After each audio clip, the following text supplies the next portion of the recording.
Bonjour à tous! Quelle est la différence entre un conservateur et la vitamine E? J'ai pu constater de nombreuses fois qu'une confusion était possible entre ces deux composés. Pourtant, mettre de la vitamine E à la place d'un conservateur dans sa crème et c'est la catastrophe assurée.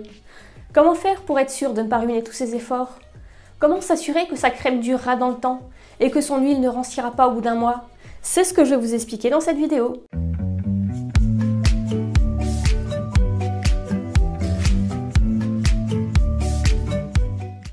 Bienvenue sur ma chaîne.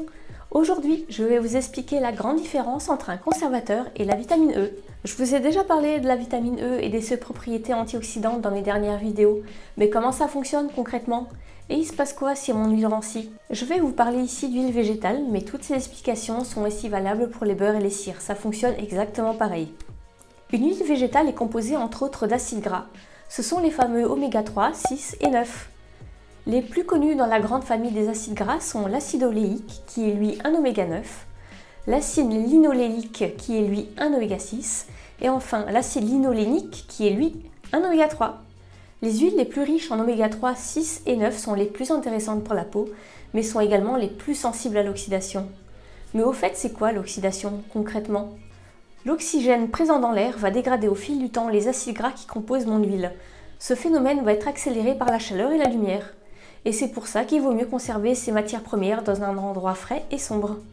La vitamine E va bloquer cette réaction et va donc empêcher le ranciment de mon huile. On peut repérer une huile rance à son changement de couleur, d'odeur ou encore de texture. Un exemple de matière grasse qui a ranci, son beurre dans sa cuisine, qui reste un petit peu trop longtemps au frigo et qui jaunit en surface. Une huile végétale, elle, aura une odeur de rance caractéristique et sera moins fluide. Et sur ma peau, je risque quoi? Une huile rance sera beaucoup plus comédogène. En effet, vu qu'elle est moins fluide, elle va avoir tendance à boucher les pores de la peau. Une huile rance perd également toutes ses propriétés. Pas très intéressant. Cependant, les huiles rances étaient utilisées dans l'Antiquité pour soigner les peaux très sèches et irritées, justement grâce à son action occlusive, c'est-à-dire qui forme un film étanche. Attention cependant, une huile rance peut être toxique à la consommation en cuisine. Dans le doute, n'hésitez pas une seconde à jeter un produit rance. Vous connaissez maintenant toute l'utilité de la vitamine E pour conserver vos huiles végétales le plus longtemps possible. Cependant, la vitamine E ne va pas empêcher le développement des micro-organismes, ce n'est pas un conservateur. Mais alors, si la vitamine E n'est pas un conservateur, comment empêcher ma crème de tourner? Un conservateur, lui, va servir à conserver ma phase aqueuse, c'est-à-dire une crème, un sérum, un masque, tout ce qui comporte de l'eau et qui risque de moisir. En effet, un conservateur utilisé en cosmétique va bloquer le développement de bactéries, de virus et de moisissures. J'utilise le plus souvent le Cosguard de chez Aromazone. Il est composé d'acide déshydroacétique, d'acide benzylique et d'eau. J'utilise le même conservateur dans mon laboratoire, seul le nom commercial change. J'ai demandé à Aromazone la FDS du Cosguard.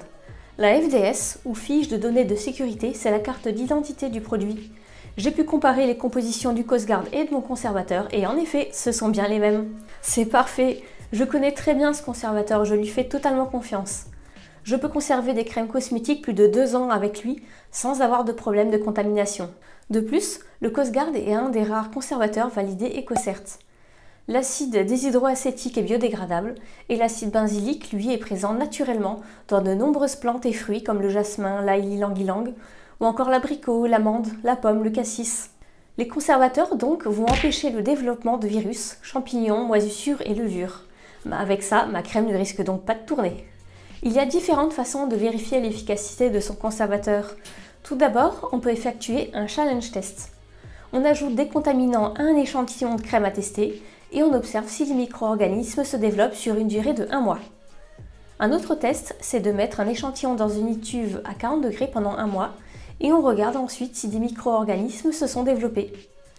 Mon conservateur doit garantir l'absence des 4 micro-organismes suivants: Staphylocoque doré, Escherichia coli, les Pseudomonas et les Candida albicans. Il doit également assurer qu'on ne dépasse pas un taux bien précis de micro-organismes, tout confondu. Pour résumer, on a donc ma vitamine E qui va empêcher ma phase grasse de rancir et mon conservateur qui va empêcher ma phase aqueuse de pourrir. Voilà pourquoi la vitamine E n'est pas un conservateur et l'ajouter seule dans une crème ne l'empêchera pas de tourner. Concrètement, pour conserver le plus longtemps possible ma crème cosmétique, je vais ajouter 0,6% de Cosguard pour conserver ma phase aqueuse et 1% de vitamine E pour conserver mon huile. Pour conserver une huile de massage par exemple, je vais ajouter seulement 1% de vitamine E. Et pour un sérum ou une eau tonifiante pour le visage, je n'aurai besoin que de Cosguard pour garantir sa conservation vu qu'il n'y a qu'une phase aqueuse. J'utilise personnellement le Cosguard, mais vous pouvez utiliser le conservateur de votre choix, tant que vous respectez les dosages prévus par le fabricant. Et voilà, conservez vos produits dans les meilleures conditions possibles, il n'y aura plus de secret pour vous. Vous retrouvez comme toujours ces explications sur mon site internet cosmetolabo.fr.